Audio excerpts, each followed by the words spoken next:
I am in the happiest place in the world, which is the studio. And today, the reason why I wanted to bring you this young lady is because she embodies exactly what the vibe is. She takes her heart, her mind, and her skills, she aligns them all, and it becomes irresistible for all the people who come in contact with not only her, but then with her company. She is a wife, a proud wife of a Cowboys fan, which we will not talk about. She's a proud boy mom, which I think is so, so cool. She went to Baylor, started off as an intern, rose to the ranks of vice president, became a founder and CEO of now Affixify, a company that you're going to hear about that's connecting the hospitality industry to the right data solutions and technology solutions, which I think is absolutely phenomenal. And it's an honor and pleasure to bring her on the podcast because she is so humble. As an incredible, powerful woman in business, she has been so complimentary about how she's honored to be on the podcast and how she talked about how she's not worthy, all these things. But it's incredible what she's doing, not only in the marketplace, but more importantly, in her home. So it's my honor and my pleasure to bring to you Jasmine Seliga, the founder and CEO of Affixify. Why don't we get this party started?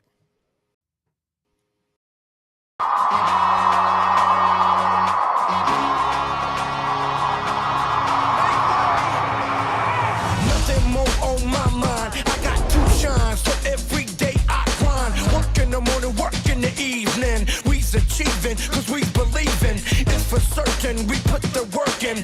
We ain't stopped just because it's hurting. Right before your eyes, so it's coming to no surprise. The takeover is televised. Over and over and over again. Make no mistake, we continue to win. Defeat never know, cause I will not lose. They wanna mimic my moves, but can't walk in my shoes.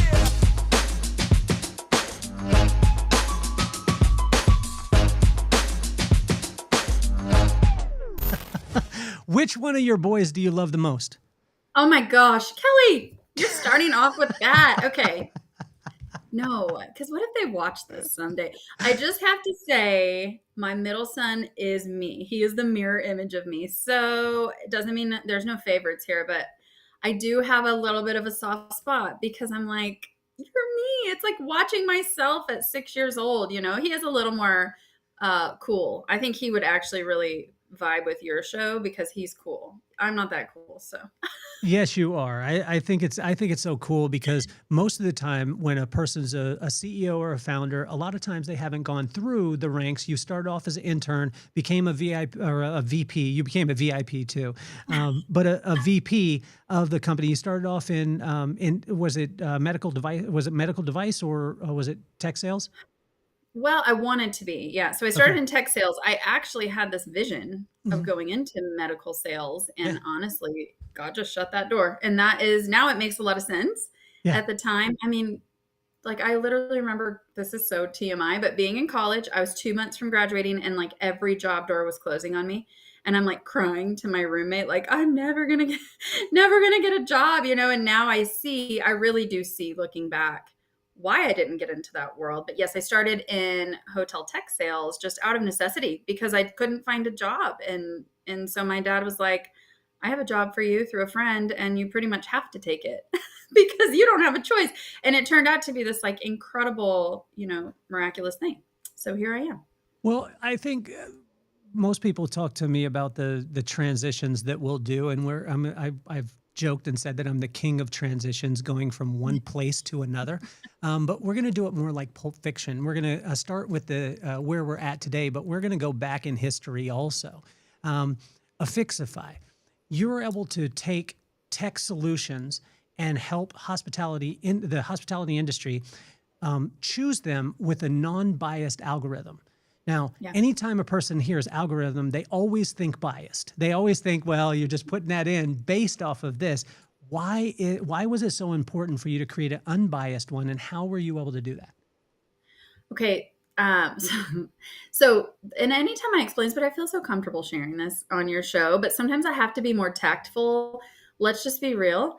So when I left the corporate world for a while, came back, well, I'm sure we'll touch on that, but I'm like going into consulting because I thought, well, I have a lot of knowledge and experience. I'm going to do some consulting and still be a mom and all these things. And I start getting like vendors beating down my door asking me, oh, it's like, join our ambassador program, because if you bring us, leads. And it can't be hospitality that's just like this. Like, it's got to be a lot of industries where, any company wants a new stream of business. And I'm thinking, how is this fair? Because if I know I'm getting paid by XYZ vendor, of course I'm going to say, hey, hotel, hey, go talk to them. I just think it's wrong. And so, I mean, truly, that's how this started. Was I really thought, what if we just did like a spreadsheet and did like some crazy Excel formula that could help? And I'm like, that's not going to work. So that's actually how this whole algorithm came about. I kind of worked backwards into being a founder. I was trying to create a tool to help my consulting business. And then that morphed into me calling a developer who I've known for years, and with my co-founder, can't leave her out because she's a huge part of this. And we're like, we have this idea. Are we crazy? And he's like, no, this is really smart. He said, don't call it an algorithm because that won't resonate. But here I am calling it an algorithm. And it's basically, it's a matching algorithm. I was on a podcast this summer and the title was The Tinder for Hotels. And I was like, ooh, but it resonates. Well, I would like Bumble a little bit more, because on a Tinder side, it's going to be, hey, I'm just hooking up with you and I'm not going to have any relationship. You're based off of these relationships. And this was wild to me too, because when you talk about servant leadership, right? And servant leadership, for those of you who, aren't familiar with it, or you have a bad connotation with it, it's just an upside down triangle. It just means that you put the top of the organization on the bottom and they serve everybody else, which I think is the future of leadership. Why was that so important for you when you started off? Because that's not a popular thought process, and it can, take people and keep them at bay a little bit at first. Yeah, I appreciate you asking that. I'm going to dive right in and tell me, if you're like, that's too much. But honestly, that is the kind of leadership that I feel where I'm called to. So I'm a very faith-based leader. I'm not perfect, by the way. I make a lot of mistakes. But in my model for leadership, like the model I use is my faith. And in that model, like Jesus was washing feet. He could have done anything. He was washing feet. And so I actually feel that I have the least amount of experience in leadership of my team. I don't feel that I'm anything special, but let's be honest, like, no one wants to work in an organization where the founder is, prideful or thinks everybody else is below them. So I think just by nature, I kind of take that approach. And I'm also really grateful that I've had those types of leaders in my life. And I know not everybody has, but I've had a few really solid leaders that, like, my interview for my internship at my company I started with, the CEO met me at the door and was like, I'm so glad you're here. And I was like, to interview for a $15 an hour internship? You're so glad I'm here? And he just embodied that all of those years. I worked for him for a long time. So that's kind of, the heart behind it. I don't know that I ever sat down and said, like, we're going to have a servant leadership model, but that's just, I don't see any other way, How, it made it interesting to me because you seem to be rehumanizing the tech space in hospitality. And when I say that, the reason why is because a lot of people get scared of AI. They get scared of technology because they think they're going to take the people out of it. But you've done the opposite, where you've actually put the human touch back to it. Right. How are you doing that? And like, if my son hopped on the elevator with you, he's 13 years old, how would you explain that to him if you only got 5 floors? I love that. So honestly, it's this: technology is a tool, but it's not going to replace humans in the long term. And the reason we got into hospitality is the human experience, is human touch. We didn't get into hospitality for tech. Now he might be like, what does that mean?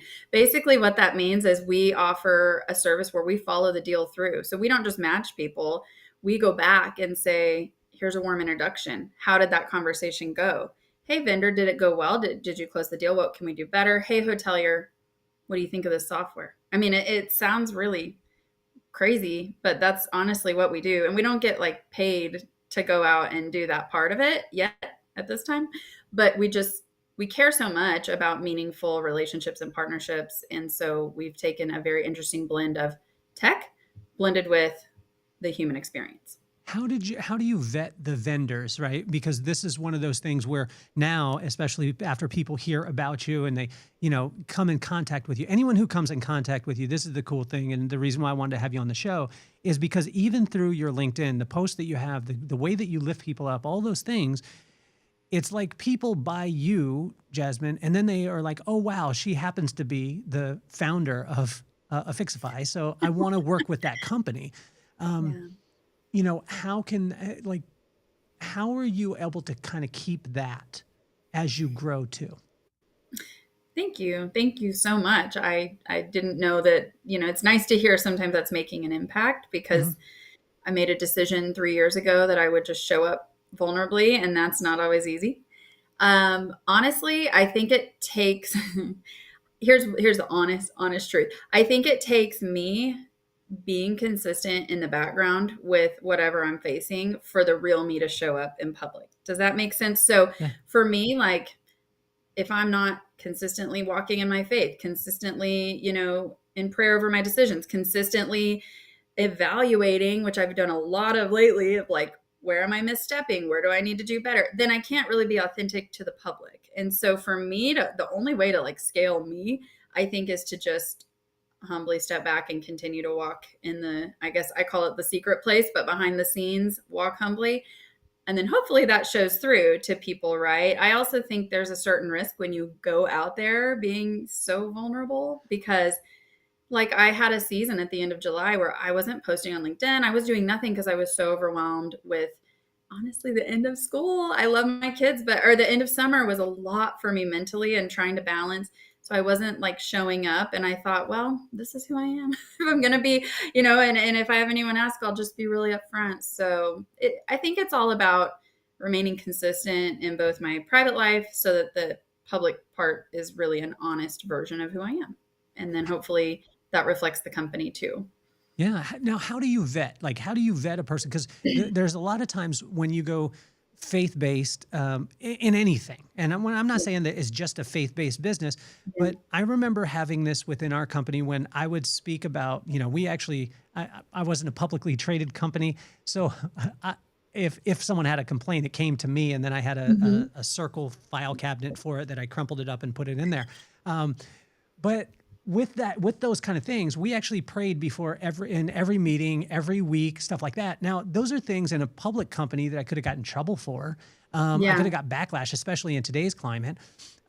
So how do you vet a company that you're going to recommend to the hospitality side? Because, for my son, if we walked onto the elevator right now, I would say, son, here is Jasmine. Jasmine has Affixify. What she does is she takes technology, all the best technology, and then she takes all the best in hospitality, and she says, hey, you guys should meet if they should be friends, because not all tech and not all hospitality should be friends, but some of them should be. And so when she does this, I'm curious about how you vet the person or the company before you actually recommend them. So we keep it pretty data driven on that side.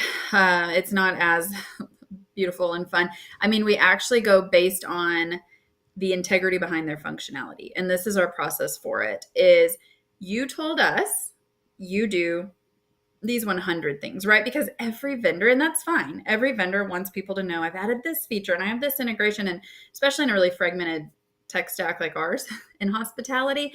But I know from personal experience that sometimes these buyers get into those relationships and they didn't actually get the functionality they were promised. And so what we actually do, and I guess it really does weave in the faith side of it in a way, we hold the vendor accountable so they cannot join our platform or be listed until they show us in real time. You can't show us a deck. Like sometimes they even go into their training academy for their clients and they'll show us, here's the things we say we have. We record it on Zoom so that we have a backing with our hoteliers to say, yes, they showed us they have that. It is not, we actually have had people say like, that's not scalable. You're crazy. I had a competitor tell me, and it was a great conversation. It was not like bad, but she was like, we would never do that because we don't have time. And I'm like, I'd rather do that because it actually, and it's helped us more times than not. So once we get that vendor on, we have vetted them. And so then the hospitality side, the buyer side really knows and hopefully has confidence that, okay, this has been pre-vetted. I may still do my vetting, but like there is a level of integrity here that I know I'm actually being sold something real. Mm. One of my friends was that we went to high school with. Him and his wife invented tiny prints, and it was consumed by Shutterfly. And they got a very big valuation fund, rode off into the sunset, but he became a venture capitalist. He was just on the podcast probably about a year and a half, 2 years ago. And we were talking, and now he's a venture capitalist. And so he invests in startups, which you're a part of and you own. I said, okay, so what is the rate of one hitting? He said, well, it's less than 1%. And I said, well, okay. He said, but we invest in 100 if the one, which it doesn't always, but if the one hits, it far outweighs the 99. And so, and that's how we keep moving. Yeah. Talk to me about the lessons that you've learned as a startup, and especially not only a startup, but when it relates to being a wife and being a mom. Those lessons are currently being learned. They are past. I'm nervous about the ones I will learn. So yeah. The ones that come to my mind immediately are, as a person by design, I am incredibly, like, I love hard. I go all in, and so with a business, my biggest lesson has been like finding, and I'm not going to say balance because I've had lots of people tell me you'll never find a real balance, but really finding a line. And I'm finally getting to that point where I can't stand there cooking breakfast for my kids and I'm answering email. Like that can't work anymore because it makes me just a mess. So practically speaking, the lesson of separation, I read Atomic Habits this year, and that changed, big time changed a lot of the way I've done things. So on a practical level, just the separation. I also think an interesting lesson I've learned, and this, it may sound opposite. Your friend might be like, she's crazy. I did not do all of the pre-work that a lot of entrepreneurs do of like product market fit. And, I didn't do any of that because I told you I worked my way backwards. My lesson is actually, I wouldn't do it. If I went back and did this again, I don't think I would, because when you're kind of naive and you go into it, and now we're self-funded, so I'm not answering to investors, by the way. So it's a little different. Yes. I think my lesson is like, it's okay to be a little naive, because then you have this kind of childlike passion for what you're doing. And now I realize the risks, and I realize all of these things that I had no idea of. I just thought like, let's throw some money into an algorithm and I can totally sell this. And now I'm thinking, well, that was maybe not wise by standards of, an investor, but it's worked for us. And I think one of the bigger lessons too is like, be naive. And then the last thing is, really, I've been humbled to remember that my assumptions are not always right. So, and I think that goes for life. A lot of the things I assumed would be the case in our startup have been the opposite. And I was told when I was starting this, like, never operate on your own assumptions. And I thought like, yeah. And no, that's been 100% true. So there's a lot of, there's wisdom in many counselors. I have people I trust. I try to not always assume I know best now, because at the start, I totally thought I did. So you've heard it before that God says that the simple will confound the wise. When has there been times where everything else would say, there's no way that this thing will work, and then a God moment happens and there's a breakthrough? And then this is the funny part, is all the people who came through and said, that's the wrong thing, then they all come back and start asking, oh my gosh, show me how I should be able to do that too. Has this happened for you? I think I'm actually, like, I'm nervous to say this on air. I think I'm sort of living that, but TBD. So back in March, end of March, man, this is way more vulnerable than even for me. But end of March, we took my kids on a spring break trip. This is going somewhere.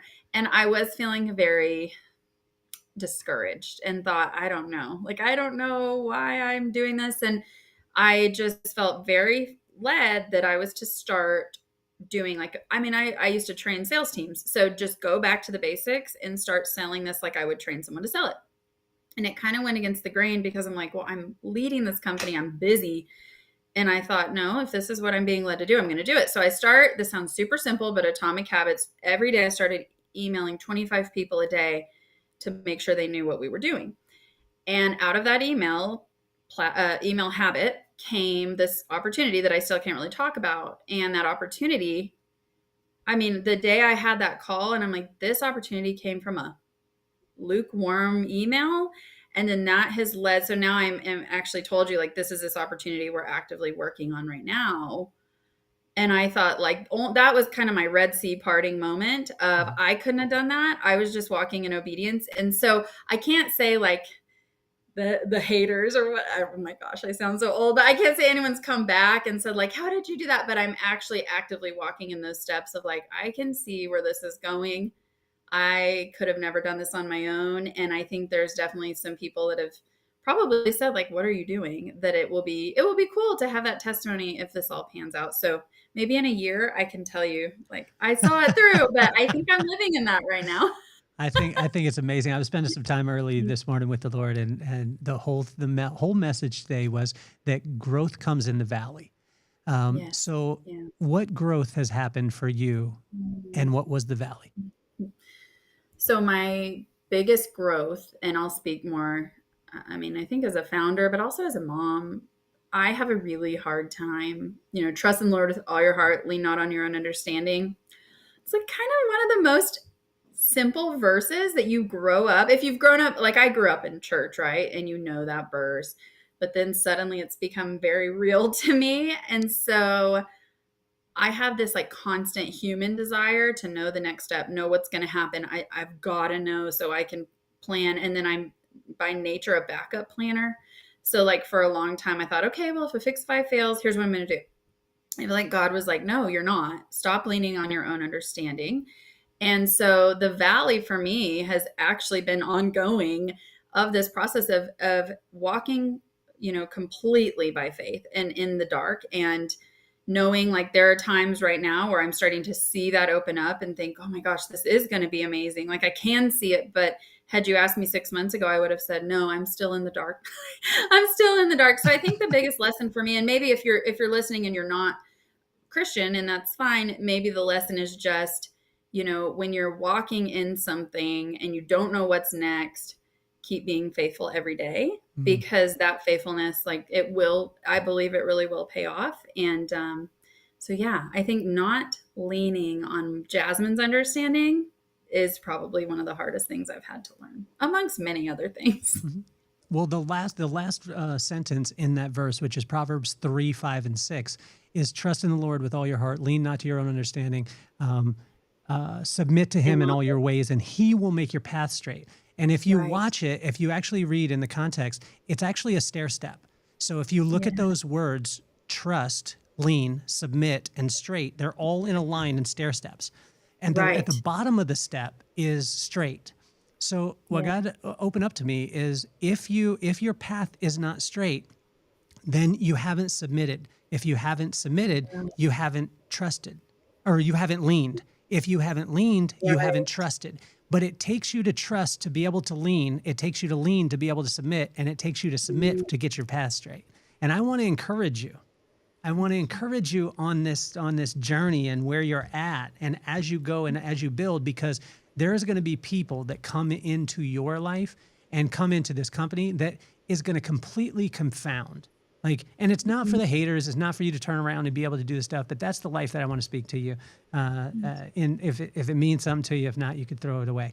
No, it means everything, and timing, right? Timing is perfect. I'm gonna draw that out literally and put it at my desk because I've never thought about it in that kind of there's steps to take. I always talk about the first part. I know the second part, but why do I kind of ignore that part? Surrender. Hello. Thank you. That's incredibly timely. And I hope for others listening, it will be too. Well, it was my dad. It was my dad's verse that he said to me all the time. I mean, there was a couple of different ones, but that one especially, Proverbs 3, 5, and 6. And I don't know if you know, which you haven't watched the podcast. You already told me, just like my wife. So, Brooklyn, if you're out there, I think you've listened to one podcast in like 696. But I do a series that's on Proverbs, the corresponding proverb for the corresponding day. And so, but here's the way of the awesome transitions. Tell me about the Terranea Resort, the Texas campground that really kind of shifted things for you as a 5-star experience. Oh, I love that. Okay. Yes. So that was kind of my contrast between Texas campground and this incredible resort, and how both of them taught me something about hospitality. My husband and I are, well, I have been married into a camping family. I did not grow up, let me just tell you, did not. Uh, we this year upgraded to a real, like a real RV, which has been, for me, I feel that I've earned it. We've been married 10 years. I put in my time of camping, and now I have a kitchen and all of that. So anyway, we go to this campground every year, and they were under new ownership, and I visited with him twice over the last year.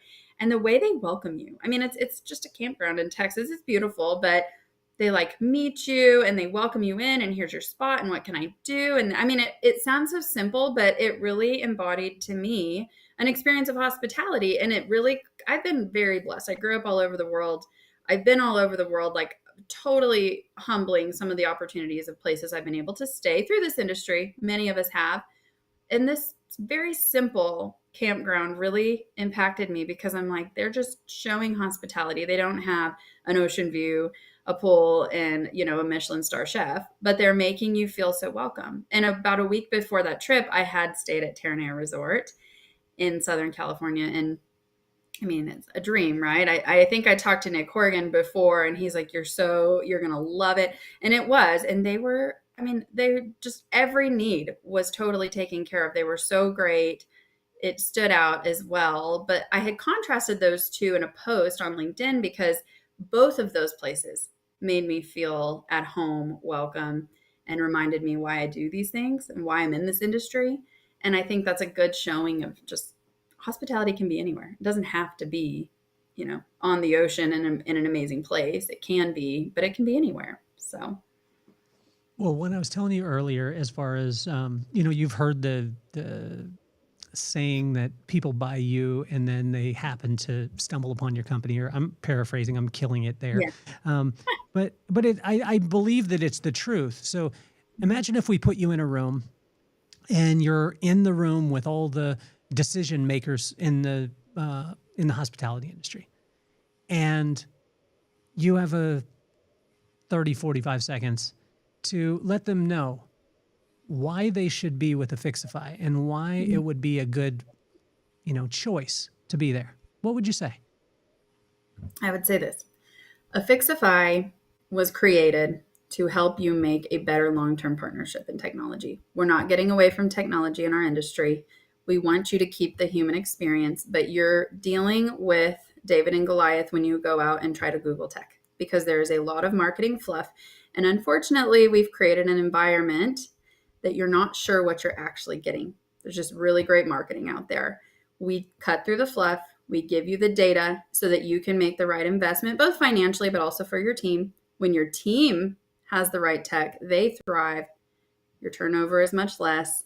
You're more profitable. And at the end of the day, we're doing the research and vetting for you. So you have that second layer of confidence. And ultimately, you want tech to support the human experience. You don't want it to replace it. So that's why we exist. So you're selling the steak and not the sizzle, am I correct? Yeah. Yeah. Well, it's very refreshing, especially in a marketing world, because there are honestly, like the shinier I don't know if you've heard about with knives, but the way to tell a very a great quality knife is by the handle. And when the handle is shiny, the blade has the tendency to be low quality. When the handle is nondescript, most of the time it's a matte finish, and it's not the focal point of the knife. Most of the time, you're getting a knife that will last the test of time. And this is what I saw as I looked at Affixify, where you're not going to, again, the marketing fluff. You're not going to, hey, this person that we paid a lot of money is going to talk about it in a great way until somebody else pays them more. Because I had a friend the other day that he works for a golf company. I won't mention which golf company.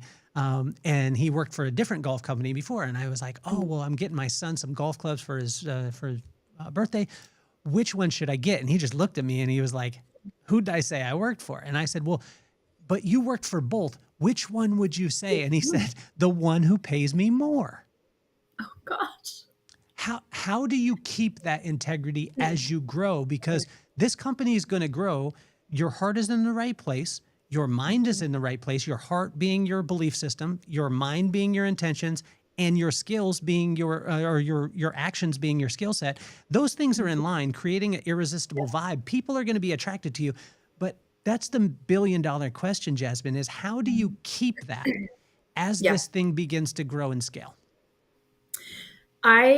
Excuse me. I think the answer, honestly, it's consistency, and it's don't get away from what we started. So here's what I mean by that. I had a really amazing, there's a consultant. He's no longer a consultant in our industry, but I showed him this before we ever launched. And he said, if you can keep your eye on the ball, do not change for anyone and keep doing what you're doing, even when it's hard, you're going to be successful, because this is such a need, not just in hospitality, but we hope to like branch way out. Right. And I think the secret is going to be in remaining simple and keeping consistent in what we do. If our validation process, number one, it's a revenue stream for us because the vendor pays us to do this vetting, which sounds crazy, but it works really well. Number two, it's a big reason why, I mean, we have, and I can share this because they do a testimony on our website, but Sonesta Hotel Group, they use us for their due diligence. And because we're doing the vetting is why they like us, right? So if we can keep that consistent, I don't create the process. I'm not a process person, but my co-founder does. Keep those processes in place. I think that's where it's going to make sense and not get too complicated, because the more you complicate things, the more it becomes really hard to scale. That's my opinion. Again, ask me in a year, I might have a different thought, but I think simplicity and consistency is how we're going to get there. Even when people have told us like, that's crazy that you vet these vendors, that's never going to scale. I don't think we care. I think we're going to make it scale. People told Airbnb they couldn't scale, and look at them. So, well, when I look at this, I think that when you said, I'm glad to hear that at some point, I mean, obviously you want to dig deep and create that foundation, because as deep as you dig is as tall as you'll be able to grow. sure. And so in that kind of thought process, though, when you're so deep and entrenched, like in the hospitality industry, it's going to be inevitable, because say with our company before we had salons all over the country. And so in the professional beauty industry, and it was so tough to pick all the technologies, like to be able to have a company like yours that would have said, based off of who you are, based off of your needs and your specific needs, these are the matches that give the best results. I mean, I spent so much time. I remember changing over just a POS system, and I mean, it turned out to be a POS system. Like, it's so challenging. Yeah. Who wouldn't be a good candidate to use Affixify? Well, honestly, somebody that is not willing to get outside what they've always done. We see a lot of people. I had someone tell me this week, he owns hotels, super wise. I really, really like this gentleman. He said, your product will take off the younger your buyers get, because unfortunately, a lot of the tech buyers right now who are, I'm not like young, I'm not old. I'll be 37 this year. I'm kind of in the middle. But he said, your younger buyers are going to be more susceptible to unbiased and less likely to go with, well, we've always gone with this POS, so we're just going to go, or my friend uses this and that's why. And I'm like, I guess that is true, you know? And so one of, like, I said David and Goliath earlier, because sometimes I feel like our Goliath is, this is what we've always used, so we're opening a new hotel, we're going to use it again. And I'm like, there's so much out there now that maybe I don't have. I mean, maybe this vendor doesn't have as big of a budget to get in front of you, so you're never going to hear their name. Like, I have a real heart for trying to get the level the playing ground, if you will. When you talk about the David and Goliath thing, I think the part that's not talked about a lot with David and Goliath was the fact of what he said before he went into battle. And one of the quotes that he said was, I've killed some lions, I've killed some bears, So this dude in front of me has no chance. And that's where he was living in his mind and in his heart because he had already put in the work that no one saw. What is the Right. lions and the bears that you've killed that makes Affixify stand in the face of that giant knowing that you're just going to knock him out with one rock? Well, first of all, one of my favorite stories. We also watch it all the time at home because I have young kids, and I'm like, this is actually kind of a violent story, but the cartoons make it like real. And I think he says like the same God that saved me from the paw of the lion, the paw of the bear, something will save me now. I'm not going to say it right, but to me, the Goliath that we're facing, and then the things that we've had to overcome, it's the opinions and it's the bias around purchasing tech, and I think it's the dishonest way sometimes people go about it. And when you talk about the marketplace at a broader scale, so I'm not just talking hospitality, but technology is like, it's huge, right? It's its own industry in itself, whether you're hospitality or spa and salon. I think there's a lot of lack of integrity. And again, I'm not perfect. I'm not like preaching. I just think the biggest thing is, why are we trying to sell something at all costs? If it doesn't work for someone, it doesn't work for someone. And I hear unfortunate stories all the time of like your POS story, people that bought something and it just didn't work and they were lied to and they're totally bummed and they're frustrated. And so that's kind of what I think we've kind of worked through the unbiased situation and the fluff. I'd say those are the lions and the bears. The Goliath to me is on a broader scale in technology. How am I going to do that? I don't know, through God's hand, but I just have such a passion for like, let's change the way this is being done because it's so dishonest. And I don't know, I might ruffle feathers, but that's how I see it. But for you, Jasmine, what is the lions and bears? The reason I say it is because for the last, today is day 13 of me sending out a video to Forrest Frank, who's one of my favorite musical artists because of my son. But I've been sending out a video to him every day for the past 13 days, and I'm not going to stop until I get him. And because he's my son's favorite artist.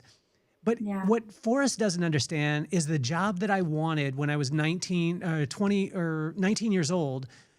It took me 2.5 years of traveling around the country, sitting in the front row and telling the guy that I wanted the job from that my name is Kelly Cardenas and passing him a card until he said, I'm going to hire you or kill you.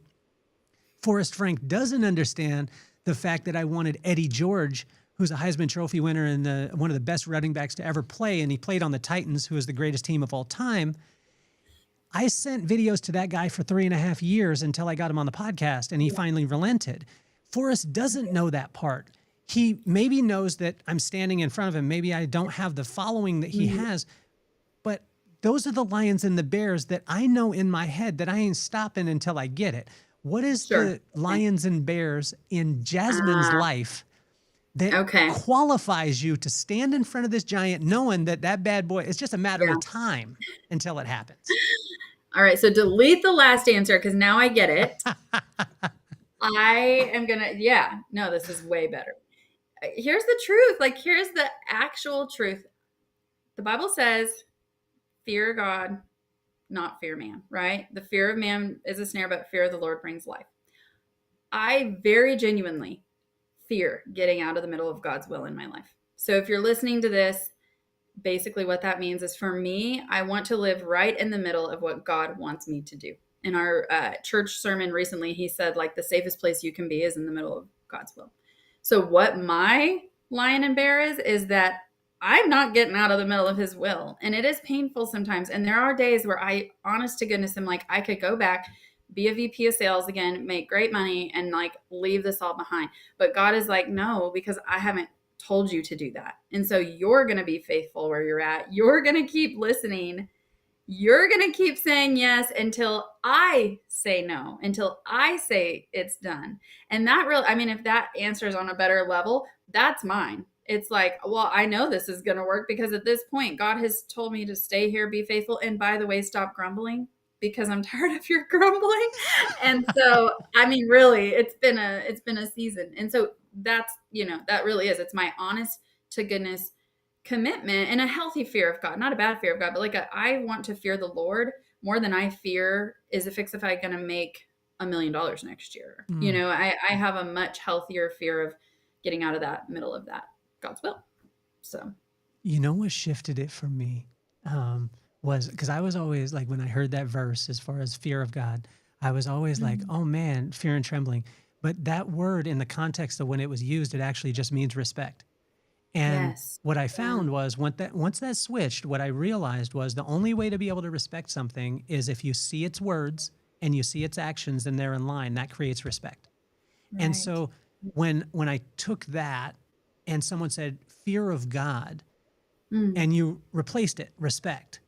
And that Amen. meant the only way that I could hear his words and see his actions was when I spent time with him, which was Yeah. tough because it couldn't be ritualized. It couldn't be Yeah. based in religion. It could only be in relationship. And that was the only time. So it's just, it was something that was wild that Yeah. once that happened, watch this, wisdom, right, Yeah. begins with the fear of God, which is this just the respect of God. So when we spend time with him, he gives us wisdom, which is the right use of knowledge. Then he'll bring knowledge, understanding, insight, discretion, discernment, discipline, Amen. strength, and back to the fear or respect of God, because that's where it started in the first place.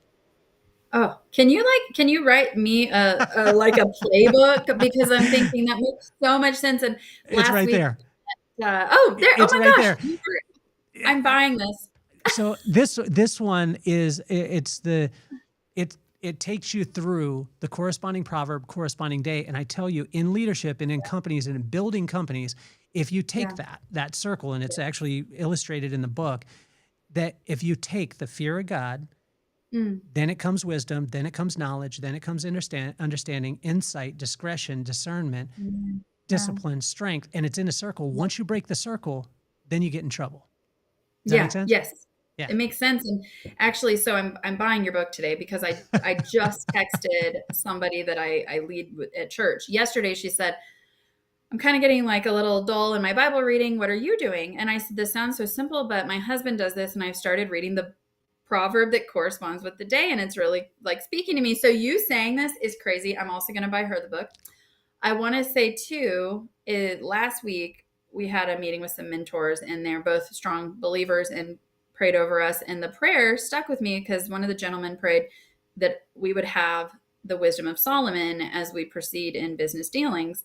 And I have thought on that so much because I'm thinking I would love that wisdom. But, Solomon actually could have asked for anything. He could have asked God for riches and power. And instead, he just said, I need your wisdom to help manage all these people. These people are crazy.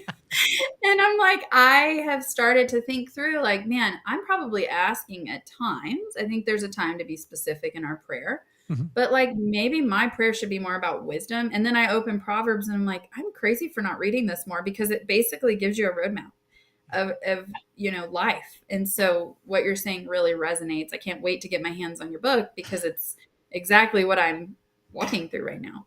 So Well, I appreciate it, and I know you've got a very important meeting that we're gonna do another episode because I would love that. we are, and we're gonna stay in touch. I'm gonna force you to be my friend for the rest of your life, so you can't I'm you can't get away from me. So the reason why I started the podcast is because my two kids, Maddox and McKenna. Maddox is in sports, 13 years old, just marches to the beat of his own drum. My daughter McKenna is in theater, and she is a performer, singer, dancer, all those things. I didn't want my kids to worship idols. I just wanted them to be Yep. inspired by icons. And it's especially important to me today with you because you are a woman founder. You are a woman CEO. You are a mother. You're a wife. You play all those roles. So what advice would you have for Maddox and McKenna? And if you could use both their names and call yourself self Auntie Jasmine, it would be awesome. I love that. So Maddox and McKenna, Auntie Jasmine, who you have not yet met, but I look forward to becoming family friends. Make sure that you do not give in to the ways of the world at a young age because God has so much more for you. And you are so blessed to have parents that want to lead you in the right way, and let yourself take their instruction, honor them, honor God, and don't forget there's no junior Holy Spirit. So God can use you at your age now. You don't have to wait for him to use you. And I cannot wait to hear from your dad how amazing you guys are and what you do for God's kingdom. Jasmine, you have been incredible. For all the you listening, you need to check out Affixify. If you're in the hospitality industry, you need to check this out because honestly, for me, it's selling the steak and not the sizzle. And I've never heard that before. I was raised on the fact that you sell the sizzle and not the steak. I buy fajitas because they sizzle on the plate. They sizzle, right? Next on the plate of the person next to me, and then I have FOMO, and then I want it. But the fact that you guys are going after, like, I believe that you're going to create the sizzle also. And when they touch the steak, it's going to be like unlike anything else that they've ever had. And I appreciate you. You are absolutely amazing. And I appreciate you being on the podcast.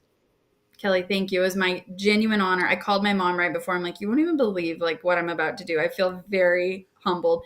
I'm super grateful and I'm excited. Like, I'm just excited to stay in touch. And thank you, Nick Horgan, for the awesome connection. Nick is a powerhouse. And I'm buying your book today for me and a friend. So, well, I appreciate you. Jasmine, you're officially off the hot seat. Stick around after the commercial for a second. Sound good?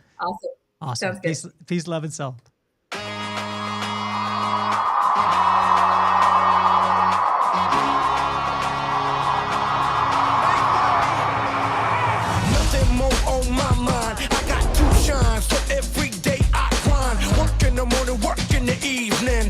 Achieving, cause we believing it's for certain. We put the work in.